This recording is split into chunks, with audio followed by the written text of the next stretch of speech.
ازيكم حبايب قلبي؟ عاملين ايه؟ اخباركم ايه؟ وحشتونا جدا جدا جدا.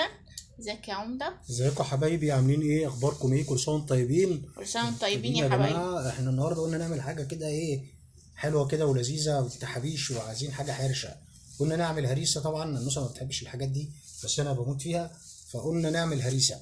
بس قبل ما نعمل هريسه ما تنسوناش في اللايك والاشتراك ودعمكم الدائم لينا. والجماعه ما وصلوش اشعارات يطلع ويدخل تاني عشان خاطر يبقى ايه، يبقى وصل له كل اشعارات. تمام. احنا معانا نص كيلو فلفل احمر حامي، ومعانا نص كيلو فلفل الوان، اي حاجه، اي نوع الوان، احمر كوبي او احمر ده.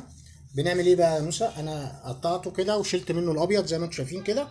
بنعمله كده ونشيل منه البذر والابيض. تمام. يعني انا هعمله كده زي قدامكم اهو.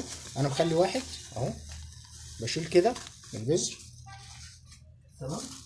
وبنشيل كده حته البيضه اللي الحتت جوه. البيضه دي اللي فيه.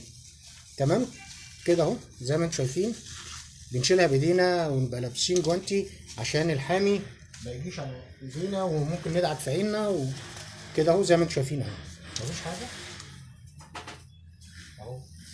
تمام. انا هعمل حركه بقى حلوه قوي ليكم في الحامي عشان ما يبقاش حامي قوي. يعني هفرجكم واحد. بصوا، هنجيب سكينه سنها رفيع ونعمل كده زي ما بتقوري كده الكوسه. تمام. وبالراحه كده ونشيل البذر. الناس اللي ما بتحبش الحامي الجامد اهو، شايفين؟ طلعنا البذر اهو. بس كده اهو. هيبقى درجة الحمو اقل شوية. يا واصلين عمده. يعني؟ يا تمام. لان كل ما تبقى درجه الحموضه اقل شويه يا يعني بص جماعه. يا جماعة اهو، مفيش حاجة بذر جوه. هنعمله الكمية كلها، وقبل ما نحطها في الخلاط ونبتدي الخطوة اللي جاية نرجع لكم. خليكم معانا. اه يا حبايبي يا عمده، بعد ما انضفهم بس لازم وطلع. تلبسي اي جوانتي عندك ان شاء الله بلاستيك زي ده كده، عشان خاطر بس ايه نضفنا كده قللنا نسبة الحموضة.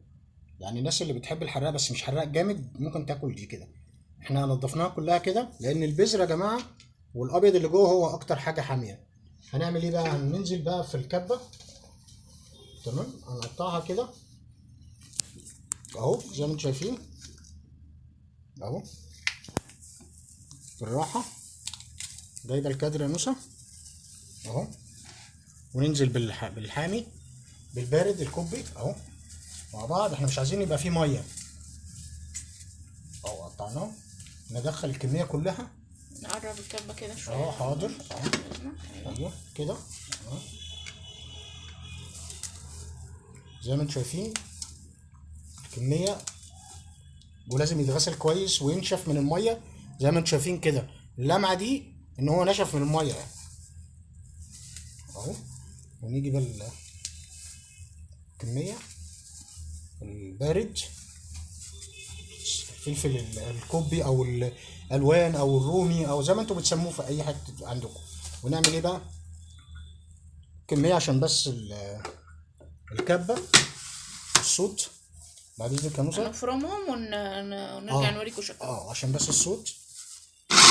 بعد ما حطينا الكميه كلها وبدينا نفرم، هننزل بثلاث اربع فصوص توم. تمام. وننزل كده اهو زي ما احنا هنقلبه مع بعض. هنقلبها. والمكون الجديد هنقول لكم عليها عشان الصوت بس. بس خليكم معانا، ما تنسوناش في دعمكم لينا اللايك. وتشجيعكم وحماسكم واللايكات حماس يا عمده، بتاعتكم. ايوه حماس. عايزين نتحمس كده. حماس يا موضوع عمده. بسيط، اللي تشتريها جاهزه بقد كده. احنا هنقول لك فكره ممكن تعمليها زي التوم المتفرز وتحطها في التلاجة. هقول لكم الفكره دي برضو. ودعمكم الدايم لينا وتشجيعكم، واحنا بنكبر بيكم. واسفين على التاخير الفتره اللي فاتت، واحنا هنبقى معاكم في حاجات جديده واقتصاديه ولذيذه وحلوه ان شاء الله. هننزل بقى بالثوم كده. ونفرمها ونرجع له. يجي بقى وبعد بص، ما حطينا التوم هنحط ايه بقى يا عمده المكون ده التاني؟ حاجه السر. ملح ليمون، ما انت الحافظه ليه.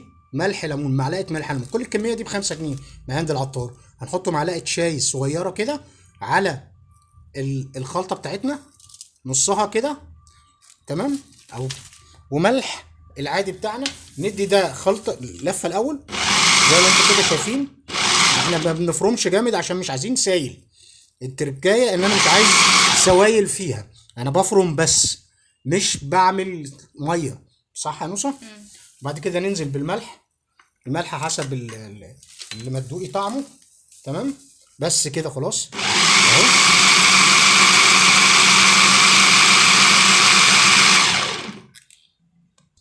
وبعد ما حطينا المكونات يا جماعه، بصوا شكلها بقى ايه زي ما انتم شايفين اهو. احنا مش فارمينها. السائل ده احنا هنحطها على النار لمده 10 دقايق بس، السائل ينشف، وبعد كده اقول لكم نعبيها ازاي ونعقمها ازاي وتقعد معانا في الفريزر 6 شهور سنه. خليكم معانا اهو زي ما احنا زي ما فرجتكم كده. دي الهريسه، نحشي بيها بقى بدنجان، نحطها على فول، نعمل بيها في اي حاجه، ناخد معلقه زي دي تبقى الطعم تحفه تحفه تحفه تحفه. خليكم معانا وهنرجع لكم بعد ما بنحطها على النار، واتفرجوا معانا. بس ما تنسوش اللايك والاشتراك وتفعيل زر الجرس، وبنحبكم جدا جدا جدا. يلا الحماس بقى. مش بقى يا عمر. زيت، معلقه بس زيت، وننزل كده بالسايل الكميه اهو زي ما انتم شايفين. معلقه زيت صغيره بس بحيث ان هي ايه تبقى ماده حافظه برده مع ملح الليمون. كده احنا حطينا كل السائل اهو اهو. احنا بس شايفين الفرمه، عايزين بس نسبه السوائل اللي فيه دي تنشف وخلاص على كده. بس انا ساعات يا جماعه كنت بعملها نيه، صح يا نوسه؟ انا كنت بعملها ني في ني يعني كده، ما بحطهاش كده على النار يعني. بس قلت مكانش يغليها يعني. بس قلت بقى اغليها كده عشان تبقى وقت اكتر في الحفظ. تمام، زي ما انتم شايفين كده احنا ما فرمناش جامد اهي. ويا حبايبي بصوا بعد ما الميه نشفت خالص اهو، جبنا برطمان ازاز وعقمناه زي ما انتم شايفين اهو، متعقم كويس على البخار. وهننزل بقى قدامكم بالهريسه واحده واحده كده اهو زي ما انتم شايفين اهو. بنحاول ننزلها قدامكم اهو. حاجتها يا جماعة صعبة جدا يعني. انا اول مره اعملها يا جماعه اللي هي مغليه. انا بعملها دايما بهرسها بعملها كده يعني، بضربهم كلهم في الخلاط وبحطها في التلاجة في الفريزر. ممكن بقى كده تقعد معاكي اكتر من شهرين 3 مع ملح الليمون مع الزيت، حفظت جدا.